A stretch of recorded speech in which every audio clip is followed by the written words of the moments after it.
আসসালামু আলাইকুম। গত বছর এই দিনে আমি এবং আমার আরেক প্রবাসী ভাই আমরা আরব আমিরাতের সিলা স্টেটে আমরা অ্যাক্সিডেন্ট করছিলাম।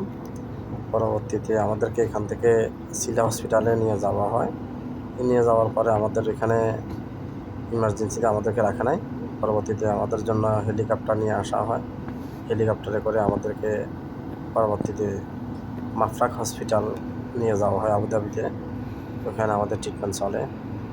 ওই আমার আমরা ২ জনে অ্যাক্সিডেন্ট করি। আমার সাথে আরেক প্রবাসী ভাই ছিলেন।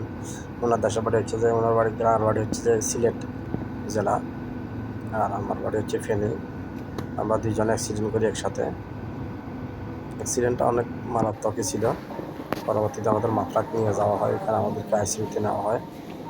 আমি ৭ দিন আইসিইউতে ছিলাম। আর আমার সাথে যে ভাই অ্যাক্সিডেন্ট হয়েছে উনি ছিল ২০ দিন।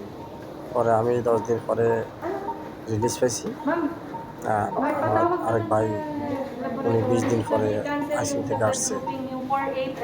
আইসিইউ থেকে আসার পরে আমার এখনও একটু সমস্যা আছে। আমার বাম হাতে এখনও একটু সমস্যা আছে। আর হচ্ছে আমার একটু চোখে একটু সমস্যা আছে। চোখের উপরে আমার হাড্ডি ফাটি গেছে। ওই যে নাকের উপরে যে একটা স্টিকার দেখা যাচ্ছে এখান দিয়ে যে একটা লাগানো ব্যান্ডেজ লাগানো নাকের উপরে, ওখানে আমার হাড্ডি ফাটি গেছিলো আর কি। আর আমার এই ভাইটি হচ্ছে আমার সিলেটি ভাই। উনি এখনও হসপিটালে আছে বিগত ১ বছর। ওনার অবস্থা খুবই খারাপ।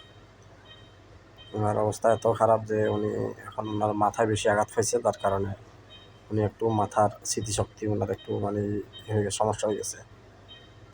তো আমাদের জন্য দোয়া করবেন। আমি এখনও আরব আমিরাতে আছি। আমার এই ভাইটিও এখনও হসপিটালে আছে আবুধাবিতে। তো ওনার জন্য আমার জন্য সবাই দোয়া করবেন, যাতে আমরা যেন সুস্থভাবে আমরা দেশে আসতে পারি। আপনাদের কাছে দোয়া দরখাস্ত রইল। আপনারা আমাদের জন্য দোয়া করবেন। আমরা আমাদের এই ভাইটি একটু অসুস্থ বেশি।